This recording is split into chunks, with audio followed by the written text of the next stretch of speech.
একটু দাঁড়াও টাইমটা আচ্ছা, দিই। ওকে, স্টার্ট। শুরু করো। hello, হ্যাঁ। I'm Dr. Said, one of the doctor here. Are you Mr. Johan Smith, 55 years old? Yes, doctor, you are right. Okay. So I'm going to write some notes, and this will be kept confidential, and my attention will be with you. Is it okay? Yes. Okay. Okay. Can you please tell me what brings today? Doctor, I am having some weakness and fatigue for the last 6 months, and I don't know why. It is increasing day by day. I went to my GP, and he has done some tests like blood count, which is absolutely normal, and he referred me to you for further evaluation. I'm sorry to know that. Can you tell me when did this started exactly? Yeah, it is very difficult to tell for me to when did it start exactly, but I can tell you it is more likely around 6 months.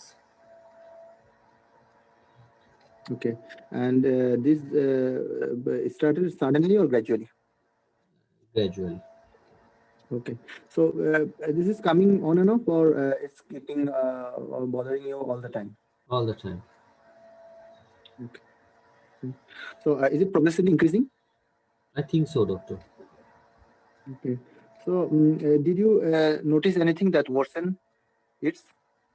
No. Anything improved this condition? No. Okay. So is there any headache? Yes, I have some sorts of mild headache. Okay. So do you feel dizzy? No. Any shortness of breath? No. Any racing or pacing of the heart? No. Okay. Did anyone tell you that you are being seem pale, more pale than before? No. Okay. So uh, do you face any problem in your sleep? No. Okay. So is there any blood loss from any part of your body? No. Okay. And what about your appetite? Fine. Okay. Was there any fever or night sweats? No.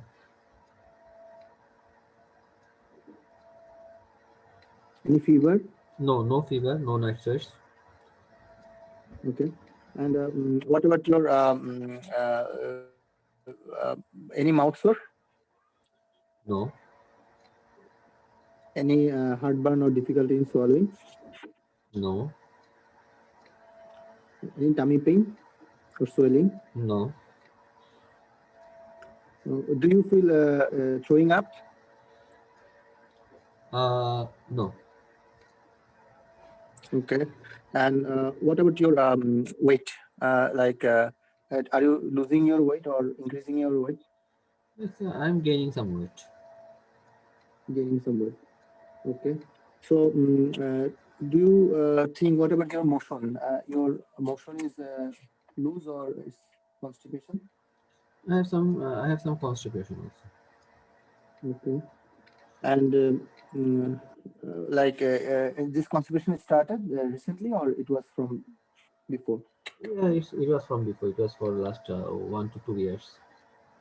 1 to 2 years. Okay.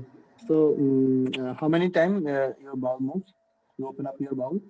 About 2 to 3 times per week. Okay. So, is there any rash in your face or any part of the body? No. Are you taking any medication regularly? No, doctor. Okay. So, do you have any visual disturbance or altered speech? No. Okay. And any abnormal gait? No. Okay. Any uncontrolled water work or bowel motion? No. Okay. So, is there any chest pain? No. Okay. And is there any leg swelling? No. Okay. Do you have any cough or any productive cough? No. Okay. So is there any runny nose or noisy chest? No. Okay. So do you have any joint pain? No. Any muscle pain? No. Okay. So may I know, do you have any weather preference? I prefer relatively hot weather. You prefer hot weather. Okay. So may I know if you are suffering from any long-term medical condition? No. Like, Like, do you have diabetes or high blood pressure or any heart disease? no. Okay, that's great. And any medication you are not taking, right? No. Okay, that's great. And any history of surgical procedure or any surgery? No. Any blood transfusion needed in the past? No. Okay. I forgot to ask. Do you feel any abnormal sensation in your hand and feet? No. Okay. Any tingling or numbness in your hand and feet? No. Okay. And anyone of your family members suffering from this kind of problem? No. Okay. Whom do you live with? I'm living with my wife and two daughters. Okay. So, and what do you do for your living? I'm a retired person. Previously, I was a school teacher. Sorry, previously? I was I was a school teacher. School teacher. Okay. So, do you have any? Do you need any help to do your daily work in your home? No, I don't need it. And do you need any financial help? No, thanks. And all these problems, does it hampering your daily or social life or Yes, yes, yes, anything? yes. You're right. And because Okay, of I'm sorry this, to know that. and because of this weakness, it's very difficult for me to do my day-to-day activities like dressing, also by washing my clothes, and uh, I feel very difficult. I'm sorry to hear that, sir. And is there anywhere you travel recently? No, Okay. So do you? I would like to ask you some personal question. Do you smoke? no, I don't. Okay, that's great. And do you take alcohol Occasionally, occasionally? Occasionally, do you take alcohol in socially? socially, yes. Okay. As your doctor, I should suggest you that you should you may cut down your alcohol so that it doesn't hamper your health anymore. Okay. Is it okay with you? Yes, of course. Okay. May I ask you some more personal question? Sure. Are you sexually active? No, I don't. Okay. And do you have any? Did you have any casual partner?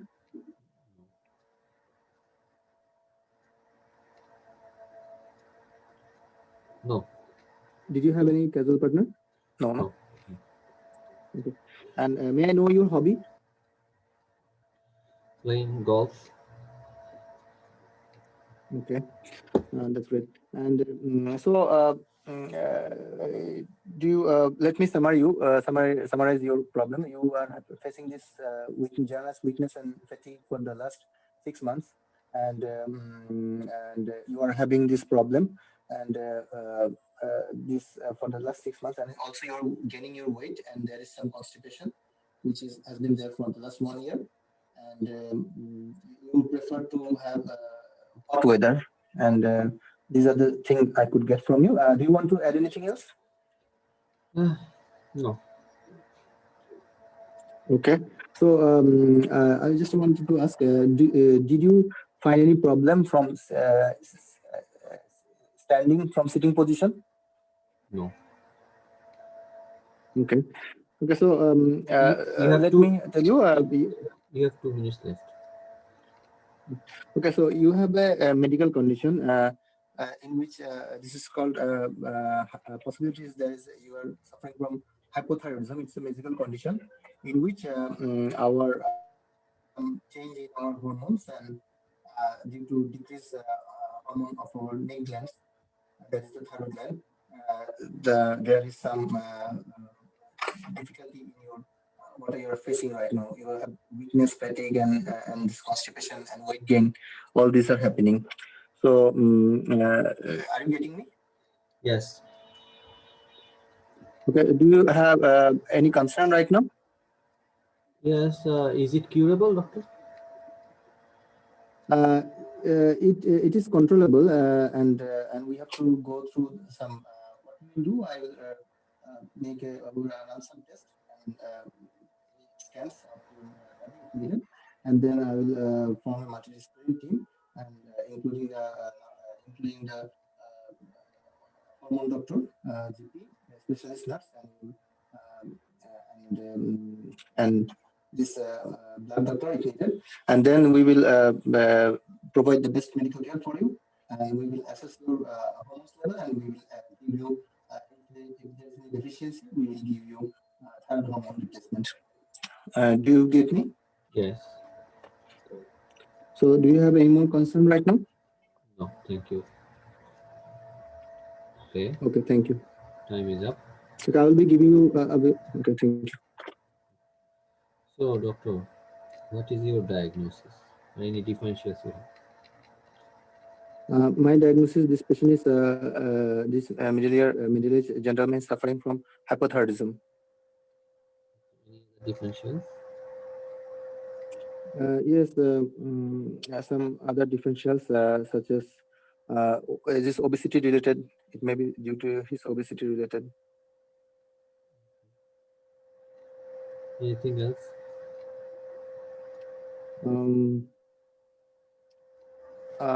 No, and also no, all this. Okay. আচ্ছা, ঠিক আছে। History নিয়ে একটু criticise করি। তোমার হিস্ট্রিটা কিন্তু তুমি সবকিছু কভার হয়েছে, বাট আরেকটু একটু মনে হচ্ছে হিস্ট্রিটা একটু এক এক সময় এক এক দিকে চলে গেছে। যে একটু গোছানো হয়নি, সবই কভার করছো, আর একটু গোছানো হলে ভালো হতো। ফিডব্যাকটা খারাপ হয় নাই, ভালোই হয়েছে। বাট এখানে যেটা তুমি ঝামেলা করছো, একটা ডায়াগনোসিস বলছো পেশেন্টকে, পেশেন্টকে তো বলতে হবে there other possibilities also. Most likely most likely hypothyroidism, but there আর এখন তোমার হিস্ট্রি টেকিং এর সময় যেটা ঝামেলা আছে, যে কোনো একটা নতুন সিমটম আসলে সেই সিমটমটা একটু ইলাবোরেট করতে হবে। ওর একটা নতুন সিমটম আসছিল, তুমি খেয়াল করছিলা হিস্ট্রি নেওয়ার সময়? আদার দেন ফ্যাটিগ, ওয়েট গেইনটা জিজ্ঞেস করতে হতো আর কি একটু ডিটেইলস। হ্যাঁ, সেটা কত কেজি ওয়েট গেইন হলো, তাই না? কতদিনে কত কেজি ওয়েট গেইন হলো, এটা কি ইনটেনশনাল নাকি আনইনটেনশনাল, এটাও ইম্পর্টেন্ট। ঠিক আছে, অনেকে ওয়েট গেইন করতে চায়, হ্যাঁ, অনেকে মোটা হতে চায়, এটাও কিন্তু আছে। অনেকে ওয়েট লস করতে চায়, অনেকে ওয়েট গেইন করতে চায়। আরেকটা সিমটম আসছিল, খেয়াল করছো নাকি তুমি এটা এড়াই গেছো, হয়তো বুঝতে পারো নি? কনস্টিপেশনটা বলছিল না, এবং কনস্টিপেশন মানে হট ওয়েদার প্রেফার করে এটা বলছিল। হেডেকের কথা তুমি খেয়াল করছো? হেডেক, হ্যাঁ, হেডেকটা মানে এটা আসলে বলছে যে অকেশনাল করে এরকম। হ্যাঁ, তারপর এটা একটা সিমটম তুমি জিজ্ঞেস করতে পারতা যে হেডেক মানে কি, যে কোনো পেইন দিয়ে আমরা কি দিয়ে করি, সফটওয়্যারের সাইডটা কোথায়, এটা কি টেনশন হেডেক, এটা কি মাইগ্রেন, এটা একটা ডায়াগনোসিস লাগবে না হেডেকের, নাকি ওবেসিটির কারণে হচ্ছে? এবং ওবেস পেশেন্টদের তো অনেক সময় কি হয়, আইআইএসও হয়, কাজেই যে কোনো জিনিস এটা এড়ানো যাবে না, এটা একটা ইস্যু। যে কোনো সিমটম থাকলে এটা সম্পর্কে 2-3টা কোশ্চেন করতে হবে, ইলাবোরেট করতে হবে, এটা একটা ইস্যু। সেকেন্ড ইস্যু হচ্ছে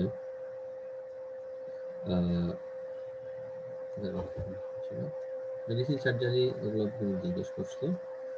স্লিপের হিস্ট্রিটা, এখন পেশেন্ট কিন্তু অনেক সময় স্লিপের হিস্ট্রিটা ওরা জানবে না। কারণ কি, যে তুমি যদি জাস্ট বলো 2 স্লিপ প্রবলেম, সেটা নাও বুঝতে পারে। অনেক সময় যেগুলো হয়, তুমি এই কোশ্চেনটা করছো কিসের জন্য? অবস্ট্রাকটিভ স্লিপ অ্যাপনিয়া বোঝো তো, এটা তাই তো? মানে অবসেসিভ আপনি, আমি আসলে এটা হ্যাঁ জিজ্ঞেস করতে তো ওয়াইফ কোনো স্নোরিং এর ব্যাপারটা বলে কিনা, এটা হ্যাঁ একটু হ্যাঁ মিস হয়ে গেছে। হ্যাঁ, এটা কারণ ওবেসিটির সাথে হাইপোথাইরয়েডিজমের সাথে অবস্ট্রাকটিভ স্লিপের কমপ্লেইন থাকতে পারে। তুমি যদি বলতা তখন আমি বলতাম ইয়েস, মাই ওয়াইফ কমপ্লেইন। তুমি অনেকে শুধু এটাই কোশ্চেন করে যে ডু ইউ স্নোর, এটাও করা যাবে না। এটা বলতে হবে যে does anybody complaints of snoring, হ্যাঁ, অফ ইউ, এটা জিজ্ঞেস করতে পারি, অথবা ওয়াইফ কমপ্লেন করেছে কিনা, এটা ঠিক আছে।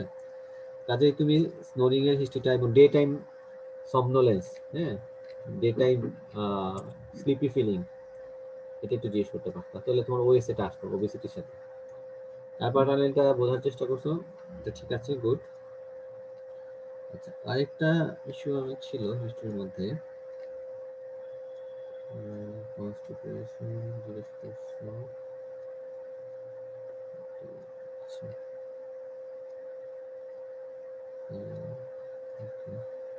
ঠিক আছে। তো এই হচ্ছে তোমার হিস্ট্রিটা একটু গোছানো হইতে হবে আর কি, আদারওয়াইজ মোটামুটি খারাপ হয়নি। তবে ডিডি লিস্টটা একটু, তাহলে ও তোমার ওয়েসেট এখন ডিডিতে আসতো, কারণ আমি আগের যাদেরকে করিয়েছিলাম ওদেরকে নকটার্নাল স্নোরিংটাও দিয়েছিলাম। তো এখানে তখন ডিডি হইতো hypothyroidism, obstructive sleep apnea due to hypothyroidism, or it may be simple obesity, ঠিক আছে। ওয়েট গেনের তো আমরা কয়েকটা ডিডি জানি, ওয়েট গেনের ডিডি হিসেবে কি আছে, hypothyroidism, Cushing syndrome, acromegaly, simple obesity and also metabolic syndrome, যদি থাইরয়েড হাইপারটেনশন এবং ডিসলিপিডিমিয়া অথবা ডায়াবেটিস থাকে। তো সেক্ষেত্রে আমি আবার সিম্পল এই মেটাবলিক সিনড্রোম ডিডিতে আসি। কাজেই একটু ডিপলি এক্সপ্লোর করতে হবে, বিশেষ করে এসব জিনিস ফ্যাটিগের সাথে, কারণ ফ্যাটিগের কেস পরীক্ষা আসে, এটা স্টেশন 5-এও দেয়, স্টেশন 2-তেও দেয়। এটার ডিডি এত ইলাবোরেট, ডিফারেন্সিয়াস এত বেশি যে অনেক সময় এটা একটা স্ট্রাকচারে না নিয়ে আসলে বিপদ হয়ে যায়। লাস্টে যে আমি অল্প করে বলবো যে ফ্যাটিকের আরেকটা কেস করি, তারপরে একটু ডিসকাশন করবো যে ফ্যাটিকের চিঠি কিভাবে সাজাবো আমরা, বা কিভাবে আমরা অ্যাপ্রোচ করতে পারি একটা ফ্যাটিককে। তো এই কেসটা একটু সবাই দেখেন, আগের কেসটা নিয়ে কারো কোনো কোশ্চেন থাকলে জিজ্ঞেস করতে পারেন, আর এই কোর্সটা দেখেন যে কোনো একজনকে দিয়ে করাবেন।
হ্যালো।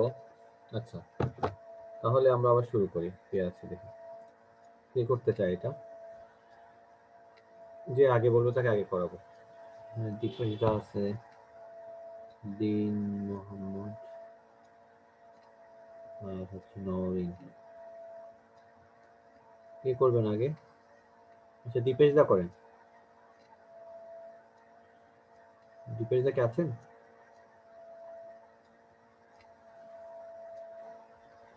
ভাইয়া আমি আজকে একটু ডিউটিতে ছিলাম একটু। আচ্ছা, ঠিক আছে।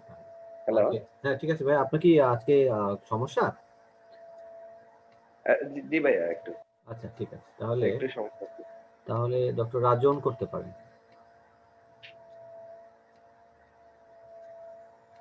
আচ্ছা ভাই। হ্যাঁ, ঠিক আছে। আমি টাইম দিলে শুরু করবেন। আচ্ছা ভাই। 2 এর মতো করেই করে। ভাইয়া যেভাবে করলো সেভাবে করে। 10 মিনিট আর 12 মিনিটে শেষ হয়ে যাবে।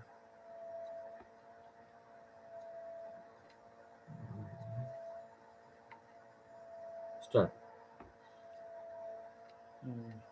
Hello, I'm Dr. Rajan, one of doctor here. Are you Mrs. Rebecca Williams, age 35 years old? Yes, doctor, you are right. Okay, thank you for the confirmation. Okay, I got one letter from your GP that you have been suffering from generalized weakness and fatigue Yes, for the last 5 months. Is it? yes, you're right. Okay, and I will. I'm going to write down some note, but be sure it will be confidential. Is it okay by you? Okay, doctor, thank you. Okay. Can you tell me a little details about your complaint? Yes, I can. Doctor, for the last 5 years, I am having severe weakness. Initially, it was not that much, but I think it is getting worse. I feel weak throughout my body, and I feel weak throughout the day. And I went to my GP. He prescribed me some vitamins and also has done some tests, but which shows completely normal. And he referred me to you for the further evaluation. Uh, Sorry to hear that. You are saying that last 5 months you have been suffering this problem. Is it correct? Yeah, right. Okay. Can you tell me, is it increasing or decreasing day by day, It's increasing. or I it's think same? it's increasing. I think Okay.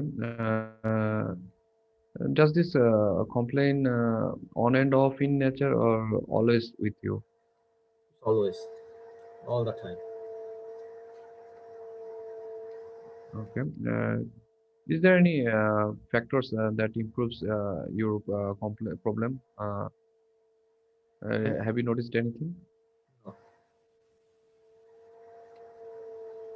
Hello? no. I didn't notice anything. No, I didn't notice anything. Okay. Is there anything that worsen your complaint? Have you noticed anything? No, Okay. Do you have any other associated symptoms like shortness of breath no, or any racing or in your heart? no, Okay. And do you have any other? Have you this weakness? Have you noticed that? Is there any relation with exertion? Like if you walk fast or climb stairs, do you feel more weak or fatigue? no. Not like that. Okay. Can you tell me? Do you have any weather preferences? No, So you are telling me that you are both comfortable in both cold and hot weather. Is it correct? yes, Have you recently gained or lost any body weight? no, Okay. Do you have do you feel sometimes low in mood or feeling depressed? Yes, sometimes. Sometimes Okay. I feel Can you feel anxious also. okay. Can you elaborate this complaint for me, please? Because of this weakness, I am very much anxious. Uh, Sometimes I feel very low mood. I feel that I have some, maybe there might be some very bad thing happening to me. Sorry to hear that, but we'll evaluate you and we'll tell you what's going on. Don't worry about that. Okay, Mrs. Rebecca. Thank you. Okay, I want to ask about some other things. Did you notice any dizziness? No, If you stand up from sitting position, how do you feel? Do you feel any discomfort in your head? no, That's good. Okay, and have you noticed any mark in your abdomen recently? Okay, and that you told me that the weakness, is there any variation all over the day? Like morning time it is more, or evening time you feel more weak? Any duration effect have you noticed? no, not like that. Okay. Do you have any noticed any rash in your face or any other part of the body area? Okay. Any joint pain have you noticed? No, Okay. Okay. Can you tell me that have you been suffering from fever recently? Okay. Any lumps and bumps in your body have you noticed? no, Any headache?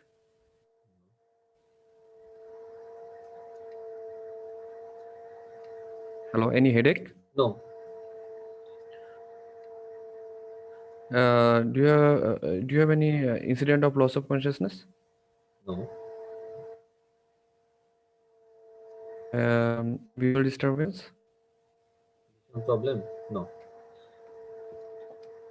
Yeah. Okay. Have you noticed any altered sensation in your limbs, in your body? no, Okay. Have you noticed any abnormal gait? no, Is there any altered speech? no, Okay. Do you have any chest pain? no, Okay. Do you have any leg swelling? no, Do you have any running nose? no, Any bleeding per nose? no, Do you have any cough or coughing of blood? no, Okay. Do you have any mouth sores in your mouth? no, Do you have any acid brush? no, Is there any complaint like difficulty in swallowing, something like that? no, Any throwing up? no. Your bowel is it normal? Your bowel motions? So I have a diagnosis. The doctor called me that IBS for last 3 years, and for that disease, sometimes I have some loose motion. Sometimes I have some constipation also for the last 3 years, on and off.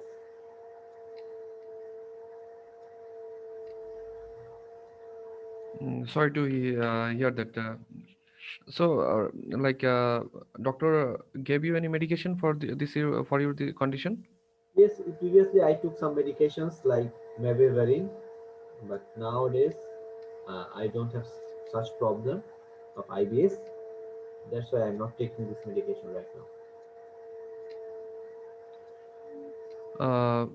Okay. So you said that you have sometimes loose motion and sometimes constipation. Does it bother you? Yes, sometimes it bothers me, but now I think it is less of a problem. My main issue is my fatigue.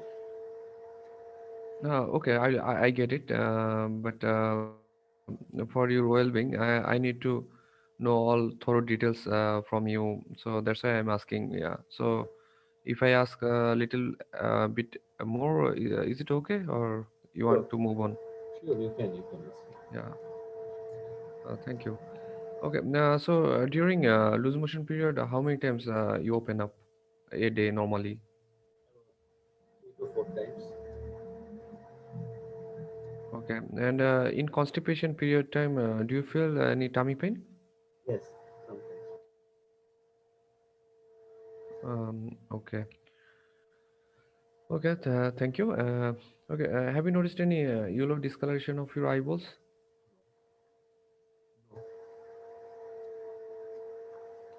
Any change in your waterwork?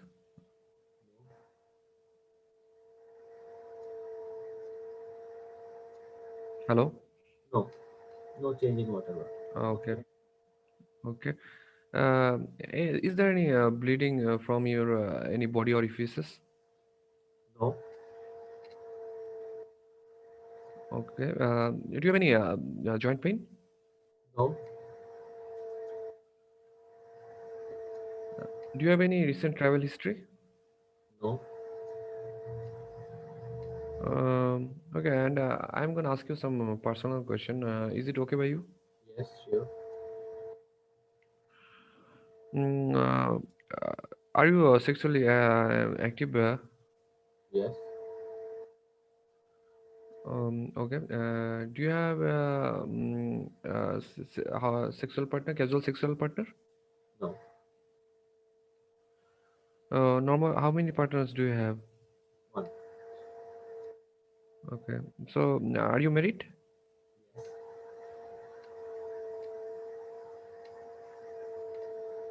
Yes. Okay. And can you tell me about little bit about your menstruation? How about it? Is it regular or irregular? Sorry. It's regular. Okay. How about the amount of blood coming out? Is it normal? Yes, normal. You have 2 minutes left. Okay. Do you have any other medical condition like diabetes, high pressure? Okay. Do you have any other family history who has similar type of condition? Hello. No, no family history. Okay. Do you smoke? No, I don't smoke. Do you drink alcohol? No, I don't drink. Okay. May I ask about your concern? My concern is why I'm having this weakness and fatigue. Okay. Like as we discussed, I am not sure about your condition, but I have some differentials in my mind. There is some chance that it can be related with your inflammatory bowel syndrome, and maybe it's maybe associated with low mood.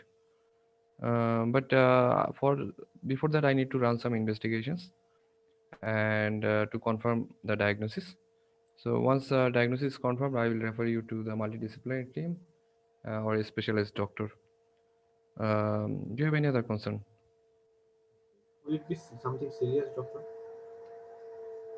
Uh, as far I came to know that it does not look like anything serious to me. But anyway, we are going to do some test, and then after that we can confirm you. Uh, and I assure you after the test. Thank you. Okay, doctor. So, what is your diagnosis? And what is your condition? Okay, I have some. I have some few differentials in my mind. The first one is pain patient is suffering from depression associated with the inflammatory bowel syndrome. And there are other few things I'm thinking about. This patient may have suffering from the hypothyroidism or other neurology. There is or some autoimmune disease like SLE. ঠিক আছে, তাহলে আহ, এখানে ডিডির মধ্যে যেমন হচ্ছে, can you tell any functional cause of fatigue? Functional cause of, sorry? Functional cause of weakness or fatigue. এগুলো তো আপনি যেগুলো বলছেন প্যাথোলজিক্যাল, তাই না? তো ফাংশনাল কোনো কজ বলতে পারবেন? যেমন আইবিএস কিন্তু একটা ফাংশনাল ডিজিজ, তাই না? ইউজুয়ালি ফাংশনাল ডিসঅর্ডার গুলো একসাথে হয়। যেমন একটা ফাংশনাল ডিসঅর্ডার হচ্ছে ফাইব্রোমায়ালজিয়া। সেখানেও ফ্যাটিক নিয়ে আসে, পেশেন্ট এক্সট্রিম ফ্যাটিক নিয়ে আসে, বাট বিভিন্ন প্রেশার পয়েন্টে পেইন থাকে। এটা একটা। আরেকটা ফাংশনাল ডিসঅর্ডার আছে, সেটাকে বলে ক্রনিক ফ্যাটিক সিনড্রোম। এর নাম শুনছেন? জি ভাই। কাজেই ওর দেখা যাচ্ছে যে কোনো সিনিস্টার প্যাথোলজি নাই, হ্যাঁ মনে হচ্ছে। তারপর আমার টেস্ট করতে হবে। জি। ওর একটা আইবিএস আছে মোটামুটি। আইবিএসটা আরেকটু এক্সপ্লোর করতে পারতেন যে আইবিএসটা কিভাবে ডায়াগনোসিস করছে, ওই সময় টেস্ট করলো কিনা, কে ডায়াগনোসিস করলো। ঠিক আছে, এটা একটা। আচ্ছা, আর হচ্ছে যেহেতু ধরে নিলাম 2 বছর 3 বছর ধরে ওর হিস্ট্রি দেখে মনে হচ্ছে আইবিএস, তো আইবিএস এর সাথে এখানে ক্রনিক ফ্যাটিক সিনড্রোম আর ফাইব্রোমায়ালজিয়া একটা ডিফারেন্সিয়েশন আসতে পারে। যেহেতু তার আছে কি বলে লো মুড আছে, সেক্ষেত্রে হাইপোথাইরয়েডিজম, কুশিং সিনড্রোম আসতে পারে, বাট এগুলোর এগেইনস্টে কি আছে, ওয়েট গেইনটা নেই। ঠিক আছে, এখানে ফাংশনাল গুলো আগে আসবে ডিডি হিসাবে। তারপর আপনাকে বলতে হবে যে I would like to examine you thoroughly and do some test to find out the cause. ঠিক আছে, আচ্ছা ভাই, এটা বলতে পারি। Chronic fatigue syndrome functional disorder হিসেবে পরীক্ষার সময় আসে। এটা আসলে ডায়াগনোসিস অফ এক্সক্লুশন। হিস্ট্রি থেকে ক্রনিক ফ্যাটিক সিনড্রোম ডায়াগনোসিস করা ডিফিকাল্ট। আলটিমেটলি প্যাথোলজিক্যাল কজগুলো এক্সক্লুড করতে হবে হিস্ট্রিতে। যেমন আপনি বলছেন না, weight loss, fever, night sweats, এগুলো জিজ্ঞেস করতে হবে। আর হচ্ছে কয়েকটা ফিচার থাকে ক্রনিক ফ্যাটিক সিনড্রোমে। একটা হচ্ছে তার আদার ফাংশনাল ডিসঅর্ডার থাকতে পারে অ্যাসোসিয়েটেড। আর আরেকটা সময় বলে যে একটা ভাইরাল ইনফেকশনের পরে ফ্যাটিকনেসটা বাড়ে। তো এটাকে তখন হয়তো আপনি তো জিজ্ঞেস করতে পারতেন যে do you have any flu like illness before having this weakness. অনেক সময় বলে এটাকে পোস্ট ভাইরাল ফ্যাটিক। একটু লং টার্ম কন্টিনিউশন হলে তখন এটাকে বলে যে ক্রনিক ফ্যাটিক সিনড্রোম। ঠিক আছে, কাজেই এই ফাংশনাল ডিসঅর্ডার যেহেতু এটা একটু মাথায় রাখতে হবে। বাট ফাংশনাল ডিসঅর্ডার তো আমি একদম কনফিডেন্টলি বলতে পারি না, বা ডিডি বলতে হবে। আমি ওই অন্য কজগুলো অ্যাক্সেস করতে চাই। ঠিক আছে, আচ্ছা ওকে। আদারওয়াইজ হিস্ট্রি টেকিং আগে চেয়ে ইমপ্রুভ করছে, আস্তে আস্তে ঠিক হয়ে যাবে আশা করি করতে করতে। আর ওকে, কারো কোনো কোশ্চেন থাকলে করতে পারে এই কেসটা। এই সিনারিওতে আমরা সিলিয়াকের ব্যাপারটা আরেকটু এক্সক্লুড করতে হয়তো না, মানে সিলিয়াকের ব্যাপারে। এটা একটা ভালো ইস্যু তুমি নিয়ে আসছো যে সিলিয়াক এখানে একটা ডিডি আসতে পারে সেক্ষেত্রে। বাট এখানে যেটা সিলিয়াকের এগেনস্ট হচ্ছে এনিমিয়াটা নেই। এনিমিয়া ইউজুয়ালি সিলিয়াকে ফ্যাটিকটা আসে এনিমিয়া থেকে কমনলি। যেহেতু এনিমিয়াটা নাই এখানে, সিলিয়াক লেস লাইকলি। তারপরেও সিলিয়াককে একটু এক্সপ্লোর করা দরকার অবশ্যই। সেক্ষেত্রে হিস্ট্রি থেকে কিছুটা এক্সপ্লোর করা যায় যে তার কোনো ডায়েটের সাথে রিলেশন আছে কিনা, তার ডায়রিয়াটা। আরেকভাবে এক্সপ্লোর করা যায় যে আমি ইনভেস্টিগেশন করে সিআরপি, ইএসআর, সিলিয়াক অ্যান্টিবডিটা দেখে সিলিয়াকটা এক্সক্লুড করে নেওয়া ভালো, কারণ এটা this is very much common disease in this country. ঠিক আছে, তুমি এই কথাটা মাথায় রাখো। আমি যেমন আগের বেঁচে সিলিয়াকের কথা বলছি যে সিলিয়াকটা হতে পারে, বাট এই হিমোগ্লোবিন নর্মাল হওয়াটা এটার এগেনস্টে যায় আর কি। ঠিক আছে,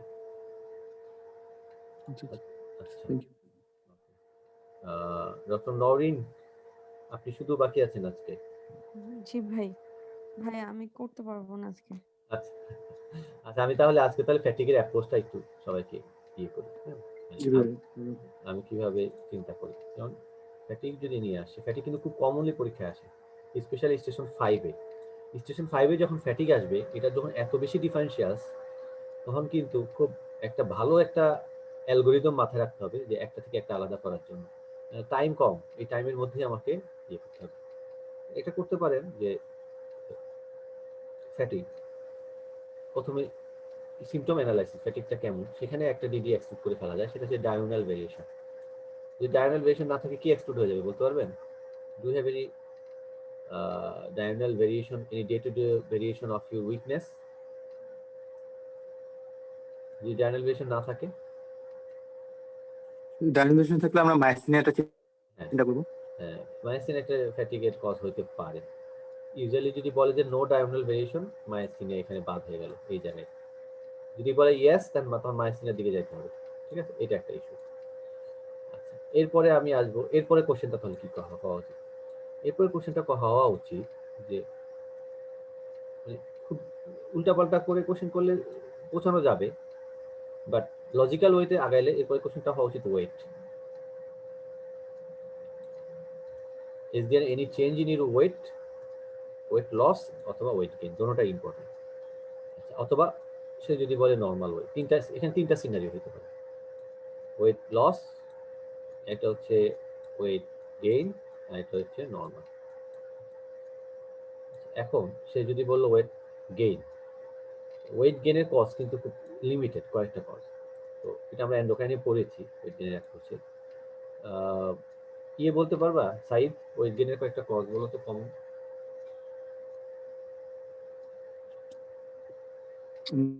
আমরা ওই যে পুশিং পুশিং খুশি হতে পারে একটা। হ্যাঁ,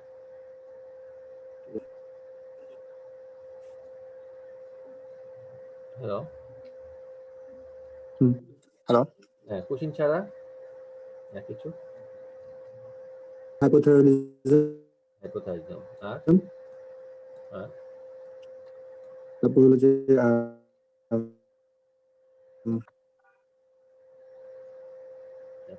তোমার লাইনটা ডিস্টার্ব করতেছে। আচ্ছা, ঠিকই আছে। এন্ডোক্রাইন কজগুলো, কিউকোমোসাইটোমা, কিউকোমোসাইটোমা কি ওয়েট গেইন হবে? ইউজার প্রেজেন্টেশন তো না। কিউকোমোসাইটোমা ইউজার প্রেজেন্টেশন কি? এপিসোডিক পালপিটেশন, তাই না?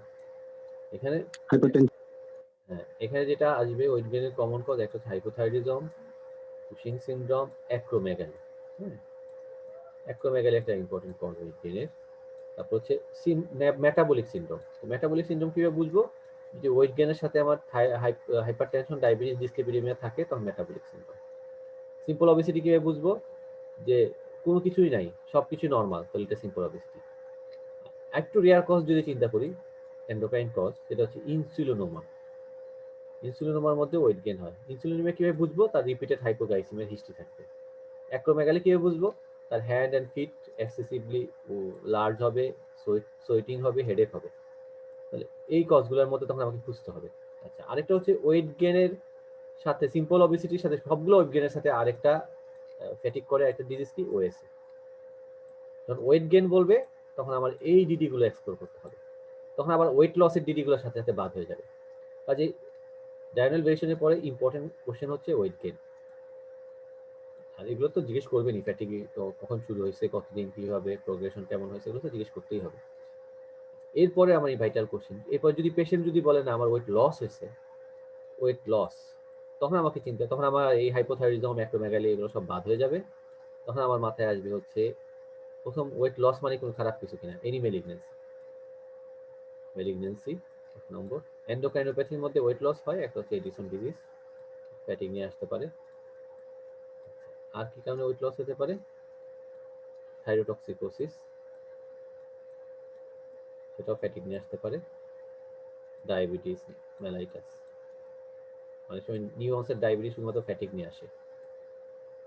এই এন্ডোক্রাইনোপ্যাথি গুলো মাথায় রাখতে হবে। মেলিগনেন্সিটা এখানে খারাপ, মেলিগনেন্সি তো হাজার হাজার মেলিগনেন্সি, তাহলে আমরা কার কথা জিজ্ঞেস করবো? যদি সেক্ষেত্রে আপনাকে কমন মেলিগনেন্সি গুলো জানতে হবে।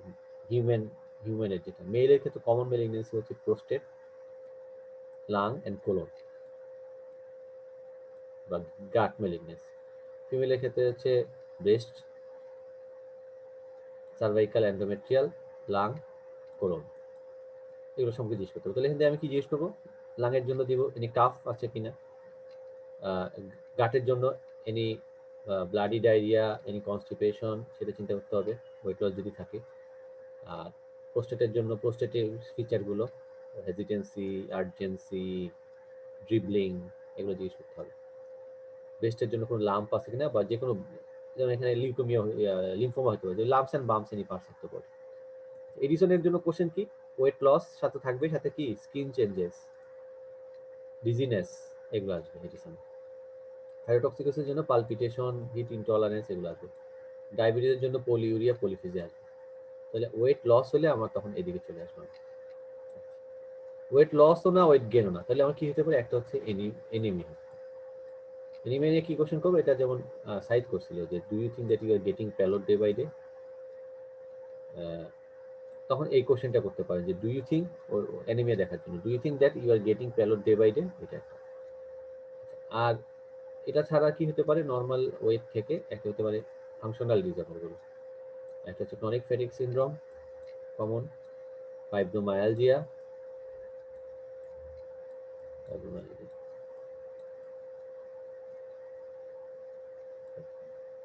মোটামুটি কমন প্রেজেন্টেশনগুলো, কমন ডিফারেন্সিয়েশনগুলো এভাবে কভার করা যায়। স্টেশন 5 হলে এনিমিয়ার জন্য সাথে সাথে আপনি এই কোশ্চেন করার মাঝে মাঝে এনিমিয়াটা দেখে ফেলতে পারেন, দেখলে এনিমিয়া ডায়াগনোসিস হবে। পরীক্ষায় কি কি আসে? যেমন আমার পরীক্ষায় ফ্যাটিক দেওয়া দিয়েছিল হাইপোথাইরয়েডিজম, এবং এটার সাথে অ্যাসোসিয়েটেড ওএসএও ছিল, কাজেই এখানে ডিডি দুইটা হইতো, একটা হচ্ছে হাইপোথাইরয়েডিজমের কারণে ওএসএ হয়ে আপনার ফ্যাটিক হয়েছে, অথবা তার ওয়েট গেনের কারণে সিম্পল ওবেসিটি থেকে তার ওএসএ হয়েছে, ওএসএ থেকে ফ্যাটিক হয়েছে। ওএসএ নিজেই ফ্যাটিক করে, হাইপোথাইরয়েডিজমও ফ্যাটিক করে, দুইটা ফ্যাক্টর থাকতে পারে। আবার পরীক্ষা কমনলি আসে এনিমিয়াও আসে ফ্যাটিক দিয়ে, এটা একটা। ক্রনিক ফ্যাটিক সিনড্রোমও দেয়, এটা স্টেশন 2 তে দেয় বিশেষ করে ফ্যাটিক দিয়ে। আচ্ছা, আর এখানে যেমন এডিসন ডিজিজ দিতে পারে ফ্যাটিক দিয়ে, ওয়েট লস ফ্যাটিক দিয়ে দিতে পারে, এটা। এই জিনিসগুলো একটু মাথায় রাখতে হবে কমনলি, তবে বাট সবগুলো কভার যাতে হয় এইভাবে অ্যাপ্রোচটা করতে হবে। আর কোনো কোশ্চেন থাকলে বলতে পারেন, তারপর আমরা একটু আগাবো। আপনি যখন অ্যানিমিয়ার মধ্যে ঢুকে যাবেন, যে ও আচ্ছা, ওইখানে যে এই সাইজ যেটা ঝামেলা করছে ওইটা আমি বলতে ভুলে গেছি। সে যখন হাইপোথাইরয়েডিজম পর্যন্ত সাইজ যেতে পারছে, হাইপোথাইরয়েডিজমের কজগুলো সাইড আর একটু ডিটেইলস জিজ্ঞেস করা উচিত ছিল। একটা হচ্ছে তার অটো ইমিউন বোঝার জন্য তার family history of thyroid disorder, Hashimoto ফ্যামিলিতে থাকে, অথবা কোনো হোয়াইট প্যাচ, এটা একটা জিজ্ঞেস করা। কোনো নেক রেডিয়েশন আছে কিনা সেটা জিজ্ঞেস করা, কারণ রেডিয়েশন থেকে হতে পারে। কোনো ড্রাগ, স্পেশালি কোন ড্রাগ দিয়ে হয় হাইপোথাইরয়েডিজম বলতে পারবেন? অ্যামোডারন। হ্যাঁ, অ্যামিওডারন এন্ড লিথিয়াম। লিথিয়াম একটা ইম্পর্টেন্ট, লিথিয়াম এন্ড অ্যামিওডারন এই জিজ্ঞেস করতে হতো যে এনি ড্রাগ স্পেশালি লিথিয়াম আর অ্যামিওডারন, এটা একটা। তাহলে আরেকটা কি কারণ হতে পারে? সার্জারিও জিজ্ঞেস করছে, দেখুন নেক সার্জারি, দেখা যাবে যে পেশেন্টের নেকের মধ্যে স্কার আছে, তার হাইপোথাইরয়েডিজম ডেভেলপ করছে। কাজে আপনি এখানে হাইপোথাইরয়েডিজম ডায়াগনোসিস করে দায়মুক্ত হওয়া যাবে না, তখন আমাকে আবার হাইপোথাইরয়েডিজমের কজ খুঁজতে হবে। তাহলে হিস্ট্রি যখন আমি নিব, ডায়াগনোসিস আমি যখন করব, কয়েকটা স্টেপে করতে হবে। দেখেন, প্রথমে আমি ফ্যাটিকের কজ বের করলাম, ফ্যাটিক ধরলাম, ফ্যাটিক ধরার পর আমার মনে হলো ওয়েট গেইন থেকে আমি বের করলাম হাইপোথাইরয়েডিজম, এতগুলো বাদ দিয়ে। দেন হাইপোথাইরয়েডিজম থেকে আমি বার করলাম হচ্ছে হাইপোথাইরয়েডিজমের কজ হিসেবে অটো ইমিউন হতে পারে। যদি কোনো কজ আমি বুঝতে না পারি, তখন কমন গুলো আগে বলবেন, অটো ইমিউনটা সবচেয়ে কমন। তারপর আপনার হতে পারে কোনো একটা ভাইরাল, যেমন কি বলে এটা, সাবিকিউট, মানে সাবিকিউটের একটা, অনেক সময় সাবিকিউটে কিন্তু হাইপো হয়ে যায় 10% খেতে, 2 to 10%। হ্যাঁ, লং টার্ম হাইপোথাইরয়েডিজম, তাহলে একটা সাবিকিউটের জন্য কি হিস্ট্রি নিতে পারতাম, যে recent or few months back তাকে একটা ফ্লু লাইক ইলনেস, নেক পেইন ছিল কিনা। কাজে হাইপোথাইরয়েডিজমের কজও আমাকে তখন খুঁজতে হবে সাথে সাথে। এইভাবে স্টেপ বাই স্টেপ আপনার হতে। আবার এখানে যখন আপনি এনিমিয়া পাবেন, এনিমিয়ার কজ আপনাকে খুঁজতে হবে। তাহলে এনিমিয়ার কজ খুঁজতে হলে, যেমন আমরা এর পরের কেসটা আমি দেখাই, যেহেতু কেউ প্র্যাকটিস করতেছে না, আমি এটা একটু বলি অ্যানিমিয়ার ইভ্যালুয়েশনটা।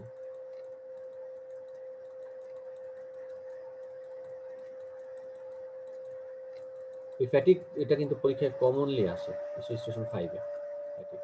এই জন্য এটা ক্লিয়ার কনসেপ্ট থাকতে হবে, এবং এত কজ ফ্যাটিকের। আসলে ফ্যাটিকটা বুঝতেছিলাম না যে মানে কোন দিক থেকে হিস্ট্রিটা করবে, এই জন্য আসলে আরো বেশি ক্লামজি হয়ে গেছে আজকে। হ্যাঁ হ্যাঁ, এটা একটা আমারটা যে আমি বলবো না যেটা আইডিয়া, হ্যাঁ, এটার মধ্যে অনেক ফ্লজ আছে, গ্যাপ আছে, হ্যাঁ, বাট অল্প কথা দিয়ে তো তবে আমাকে এভাবে গেলেই সবচেয়ে বেস্ট হয়। অল্প কথা জি দিয়ে জি। না শেষ করতে পারলে আমার স্টেশন 5 আমি শেষ করতে পারবো না। কারণ ফ্যাটিক তো হাজারটা কজ আছে, তাই না? কাজেই কমন কজগুলো যাতে আমার মিস না হয়, ডেঞ্জারাস কজটা যাতে আমার মিস না হয়, তো ওইভাবে বুঝতে হবে, সাজাইতে হবে আমার অ্যাপ্রোচটা। আচ্ছা, এবার এখন এনিমিয়াতে আমি ঢুকে গেলাম, যে আমি পাইলাম যে কিছুই পাচ্ছি না, আমার ওর প্যালোর আছে, ওর ডিজিনেস আছে, তার হচ্ছে পালপিটেশন হয়, অকেশনাল পালপিটেশন হয়, এবং এক্সারশনাল ডিসনিয়া আছে, সেটা এনিমিয়াও ইন্ডিকেট করে। এখন আমরা এনিমিয়া কজ কিভাবে ভাগ করি? এনিমিয়ার জন্য আমাকে আরেকটা ডায়াগনস্টিক ফ্রেমওয়ার্ক রাখতে হবে, আরেকটা আমার ডিডি লিস্ট করতে হবে। এই পেশেন্টটাই দেখেন এনিমিয়া। এখন এনিমিয়া থাকলে এনিমিয়াকে আমরা সহজভাবে যদি ডিস্ট্রিবিউট করতে চাই, একটা হচ্ছে microcytic anaemia, which is the most common cause of anaemia, then macrocytic anaemia মানে এমসিবি মোর দেন 100, আর আরেকটা হচ্ছে নর্মোসাইটিক, মোস্ট কমন মাইক্রোসাইটিক। এখন যদি আপনার এখানে এমসিবি দেওয়া থাকে লো, দেন আপনার এগুলো এই দুইটা বাদ হয়ে যাবে, এই দুইটা আপনার কনসিডারেশনে আসবে না। বাট এখানে আমার এই কেসটার মধ্যে দেখেন কোনো এমসিবি দেওয়া নেই, দ্যাট মিনস আমাকে এই তিনটা ক্যাটাগরি আমাকে এক্সপ্লোর করতে হবে। ঠিক আছে, এই তিনটা ক্যাটাগরি আমাকে এক্সপ্লোর করতে হবে, যেহেতু এখানে এমসিবি দেওয়া নেই। এখন তাহলে আমার যেটা কমন সেটা দিয়ে আমি শুরু করতে পারি। মাইক্রো মাইক্রো কমন কজ হচ্ছে জিআই লস, একটা জিআই লস। জিআই লসের মধ্যে জিআই না, যে কোনো ব্লাড লস, যে কোনো অরিফিসদের লস, কমনলি জিআই লস, অথবা ফিমেল হলে কি হতে পারে, মেনোরেজিয়া হতে পারে, তাই না, ফিমেলে। আচ্ছা, এটা গেল। আরেকটা কমন কজ হচ্ছে ব্লাড লস ছাড়া, একটা হচ্ছে ম্যাল অবজেপশন, আর এখানে ওদের দেশে কমন হচ্ছে সিলিয়াক ডিজিজ। এখানে সিলিয়াক সম্পর্কে অনেকে একটু ভুল ধারণা আছে, যে অনেকে মনে করে সিলিয়াক হইতে হলে ডায়রিয়া হতেই হবে। Without diarrhoea only anaemia coeliac নিয়ে প্রেজেন্ট করতে পারে।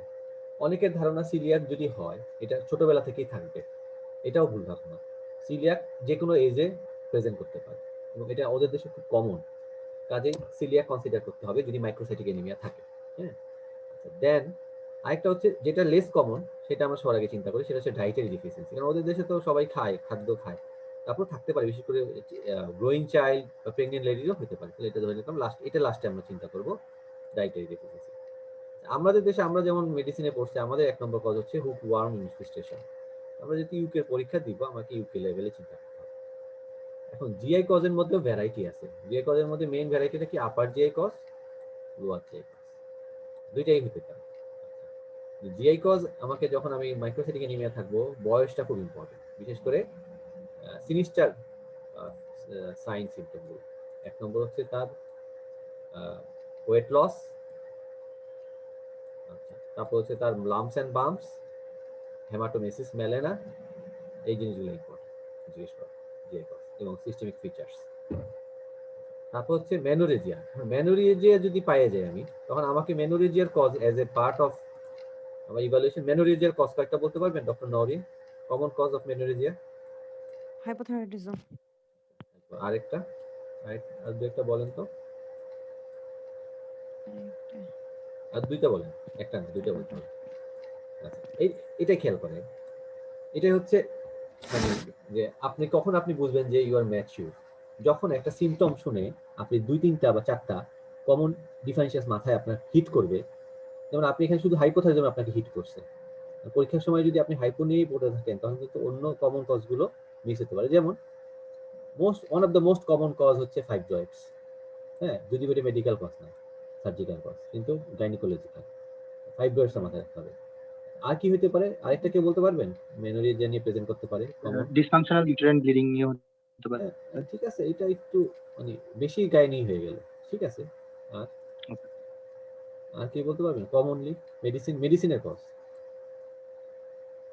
তাহলে আমি বলি, কমন আরেকটা কজ হচ্ছে platelet type bleeding. Platelet type bleeding এর মধ্যে একটা হচ্ছে আইটিপি, যে কোনো থ্রম্বোসাইটোপেনিয়া, এর মধ্যে আইটিপিটা কমন সবচেয়ে। আর আরেকটা হতে পারে হচ্ছে বন এন্ড্রোজেন ডিজিজ।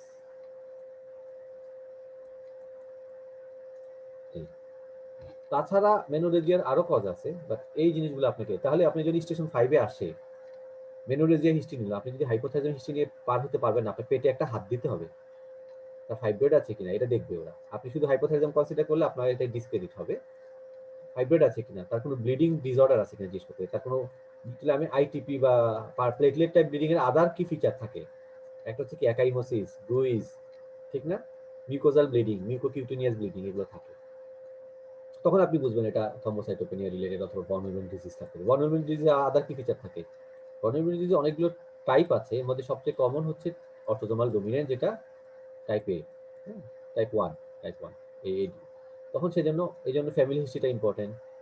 কাজেই এই জিনিসটা আপনাকে মাথায় রাখতে হবে যে আপনি আসলে শুধুমাত্র একটা না বলে অন্যগুলো আমার মেনোরেজের কজ খুঁজতে হবে, এই ইস্যু। সেকেন্ড হচ্ছে এটা গেল আমার হচ্ছে ব্লিডিং। সিলিয়াক ডিজিজের হিস্ট্রি নিতে হবে, যে তার কোনো গ্লুটেন সেন্সিটিভিটি আছে কিনা, গ্লুটেন ডায়েট খেলে তার প্রবলেম হয় কিনা এটা জিজ্ঞেস করা। আর ডায়েটারি হিস্ট্রি তো নিবেন, যে সে ব্যালেন্স ডায়েট খায় কিনা, সে স্ট্রিক্ট ভেজিটেরিয়ান কিনা, সেটা একটা ইস্যু হবে কিনা। এই গেল হচ্ছে আমাদের অনেক সময় আনকমন বিষয়। যদি বেশি আনকমন চিন্তা করতে চান, আপনার ডায়াগনস্টিক ফ্রেমওয়ার্ক যদি আপনি রোবাস্ট করতে যান, আরেকটা হতে পারে ব্লাড ট্রান্সফিউশন।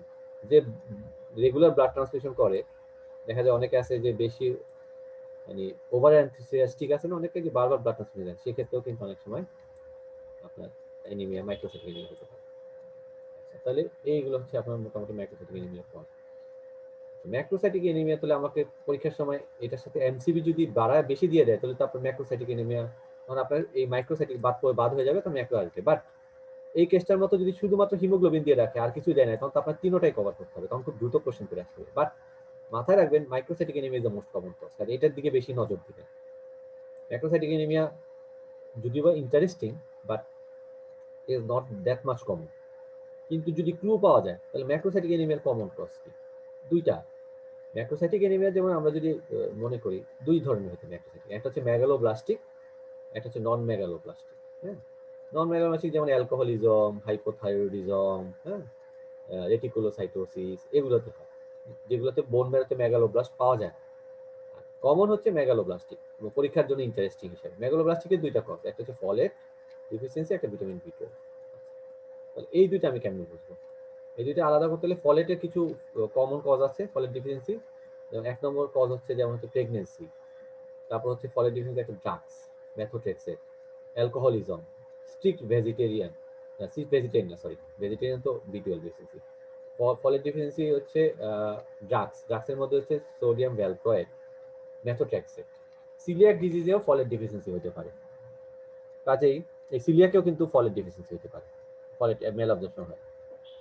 তাহলে এইটা গেল ফলেট ডিফিসিয়েন্সি। আচ্ছা, তাহলে বি12 ডিফিসিয়েন্সি কখন হবে? বি12 কি কি কজ হতে পারে? এক নম্বর কজ একটা অটোইমিউন ডিজিজ, সেটা কি? Pernicious anaemia. তো পার্নিশিয়াস অ্যানিমিয়া কেমনে বুঝবো? কোনো স্পেসিফিক ফিচার নাই পার্নিশিয়াস অ্যানিমিয়া বোঝার জন্য। যেমন সিলিয়াকে যেমন আছে যে গ্লুটেন হাইপার সেন্সিটিভিটি, এরকম নাই। বাট যদি আদার অটোইমিউন ডিজিজ থাকে, যেমন pernicious anaemia itself is a autoimmune disorder. তো পার্নিশিয়াস অ্যানিমিয়া যদি কারো তার একটা হোয়াইট প্যাচ থাকে, বা মানে কি ভাইটিলিগো থাকে বা ভিটিলিগো থাকে, অথবা তার যদি একটা থাইরয়েড প্রবলেম থাকে, তখন পার্নিশিয়াস এবং এমসিবি হাই থাকে, তখন it may be due to thyroid hypothyroidism, it may be due to pernicious anaemia as autoimmune অ্যাসোসিয়েশনের জন্য। আচ্ছা, বি12 এর আরেকটা কমন কজ হচ্ছে আপনার স্মল বাউল ব্যাকটেরিয়াল ওভারগ্রোথ। এখন আপনি যদি স্মল বাউল ব্যাকটেরিয়াল ওভারগ্রোথ কিভাবে বুঝবো? সেটা হচ্ছে তার ডায়রিয়া থাকবে, মেল অবজর্পশন টাইপের ডায়রিয়া থাকবে, প্লাস তার কিছু হিস্ট্রি থাকবে। যেমন কাদের স্মল বাউল ব্যাকটেরিয়াল ওভারগ্রোথ হয়, কেউ বলতে পারবেন? কোন পেশেন্টদের হয় স্মল বাউল ব্যাকটেরিয়াল ওভারগ্রোথ? যাদের রিসেকশন করা হয়েছে অথবা ব্লাইন্ড লুপ সিনড্রোম যাদের। এটা একটা হতে পারে।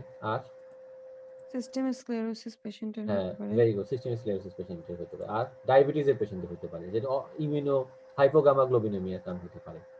ক্রনস ডিজিজের পেশেন্টদের, যাদের স্ট্রিকচার হয়ে বাউল মুভমেন্ট কমে গেলে সেখানে ব্যাকটেরিয়াল ওভারগ্রোথ হতে পারে, সেখানে বি12 ডিফিসিয়েন্সি। বি12 ডিফিসিয়েন্সি আর ফলেট ডিফিসিয়েন্সি কি ক্লিনিক্যালি আলাদা করার কোনো ওয়ে আছে? বি12 এভিডেন্সে নিউরোলজিক্যাল ফিচার গুলো থাকবে, যেটা ফলেটে থাকবে না। হ্যাঁ, ভেরি গুড। যেমন peripheral neuropathy, dementia, optic atrophy, বি12 ডিফিসিয়েন্সি থাকবে, বাট ফলেট ডিফিসিয়েন্সিতে থাকবে না। এটা একটা ক্লিনিক্যালি ইয়ে করতে হবে। যেন এমসিবি যদি বেশি থাকে, তখন এই দুইটা ডিফারেন্সিয়েট করে এই নিউরোলজিক্যাল কোশ্চেনগুলো করতে হবে। এটা হচ্ছে কথা। সেকেন্ড হচ্ছে ডায়েটারি হিস্ট্রিটাও নেওয়া উচিত। যেমন স্ট্রিক্ট ভেজিটেরিয়ান হলে অনেক সময় বি12 ডিফিসিয়েন্সি হয়, তারা স্ট্রিক্ট ভেজিটেরিয়ান। ওকে, আর এরপরে নর্মোসাইটিক এনিমিয়ার মধ্যে দুইটা ক্যাটাগরি, একটা হচ্ছে anaemia of chronic disease. Anaemia of chronic disease মাইক্রোসাইটিকে আসতে পারে, তবে কমন হচ্ছে নর্মোসাইটিক এনিমিয়া। তো এনিমিয়া অফ ক্রনিক ডিজিজের কমন কজ হচ্ছে সিকেডি, আর হচ্ছে আদার ক্রনিক ডিজিজের মধ্যে রিউমাটয়েড আর্থ্রাইটিস, এটা ইম্পর্টেন্ট কজ, মানে বিশেষ রিউমাটোলজিক্যাল কজগুলো হতে পারে। এটা একটা, তাহলে ক্রনিক ডিজিজের একটা হিস্ট্রি থাকবে সেটা। আরেকটা কজ হতে পারে যেটা একটু রেয়ার, সেটা হচ্ছে কি যে কোনো ধরনের বোন মেরো অ্যাপ্লাসিয়া, এটা aplastic anaemia, pancytopenia as a part of anaemia of chronic disease হয়ে নর্মোসাইটিক এনিমিয়া হতে পারে। এবং হিমোলাইটিক এনিমিয়াগুলো নর্মোসাইটিক হয় ইউজুয়ালি, হিমোলাইটিক এনিমিয়াগুলো। কাজেই তখন ওই জিনিসগুলো একটু এক্সপ্লোর করতে হবে। যদি তার ধরেন পেশেন্ট আসছে এনিমিয়া, সাথে হচ্ছে তার মাইক্রোসাইটিক এনিমিয়া, সাথে তার স্প্লিনোমেগালি, তাহলে কি থ্যালাসেমিয়া একটা আছে না, থ্যালাসেমিয়া মিস হচ্ছে। মাইক্রোসাইটিক এর মধ্যে একটা ইম্পর্টেন্ট কজ হচ্ছে ইয়াং পেশেন্টের থ্যালাসেমিয়া, যদি বা ইট ইজ ভেরি রেয়ার, পরীক্ষায় খুব কম দেয়, পরীক্ষায় কেস সাজায় দেয় হচ্ছে আপার জিআই ব্লিডিং অথবা লোয়ার জিআই ব্লিডিং, এইটা করতে দেয়। তাহলে এইভাবে আমাকে ক্যাটাগরাইজ করে ফেলতে হবে, আমার মাথার মধ্যে এরকম ফোল্ডার রাখতে হবে। এনিমিয়া পাইলে আমি এই ফোল্ডারগুলোতে ঢুকবো, এই কোশ্চেনগুলো করে করে আমি একটা আলাদা করবো, আলাদা করে করে আমি ডায়াগনোসিসে পৌঁছাবো। প্রত্যেকটা সিমটম, প্রত্যেকটা সাইনের জন্য, এনিমিয়া তো একটা সাইনও হতে পারে, সিমটম হতে পারে, ইউজুয়ালি সাইন। প্রত্যেকটা সাইন সিমটমের জন্য আমাদের এরকম ফোল্ডার থাকতে হবে, একটা ফ্রেমওয়ার্ক থাকতে হবে, যেটা দিয়ে আমি সুন্দরভাবে অল্প সময়ের মধ্যে ডায়াগনোসিসে পৌঁছতে পারবো। আদারওয়াইজ উল্টাপাল্টা কোশ্চেন করতেই থাকবেন, দেখবেন যে ডায়াগনোসিসও হয় নাই, কোশ্চেন করাটাও সুন্দর হয়নি। এই জন্য ফ্রেমওয়ার্ক রেডি করতে হবে নিজেকে, অল্প অল্প করে চিন্তা ভাবনা করতে হবে যে কোনটা করলে ভালো হয়, কোনটা কোশ্চেন করলে ভালো হয়, কোনটা দিয়ে কোনটাকে আলাদা করব, কোনটা কি ফিচার কি, এভাবে করে একটা থেকে একটা আলাদা করবো। যেমন এখানে যে এই কেসটা, এখানে যেমন MCB 75, তার মানে এখানে শুধুমাত্র মাইক্রোসাইটিক গুলো কনসিডার করতে হবে।